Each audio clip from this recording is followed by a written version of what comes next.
Pas kërcënimeve, zëvendës ministri i Arsimit dhe Shkencës Driton Sulejmani i ka dalë në mbrojtje Blendi Hodait, kryetari të organizatës Forumi për Ndryshime në Arsim. Sulejmani thotë se fjala e lirë është vlera më e lartë e demokracisë dhe nuk duhet cenuar. Për më tepër ai ka ftuar edhe organet e rendit që të marrin masa.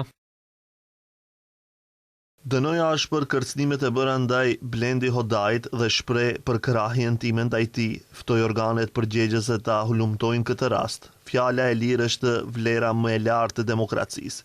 Kemi bërë shumë në këtë drejtim dhe tani nuk duhet t'i lejojmë askujt ta dëmtojë atë. Reagimi i zëvendës ministrit Sulejmani vjen pasi dje Blendi Hodai, kryetari i organizatës Forumi për Ndryshime në Arsim, njoftoi për një denoncim të bërë në polici për kërcënimet e marra pasi kishte publikuar avancimet antiligjore të një profesoreshe pranë Universitetit të Tetovës. Hodai tha se kërcënimet nuk e trembin, por paralajmëroi se kërcënimet ndaj miqve dhe familjarëve të tij janë vije e kuqe, duke thënë se do të vazhdojë të publikojë raste të ngjashme edhe në të ardhmen.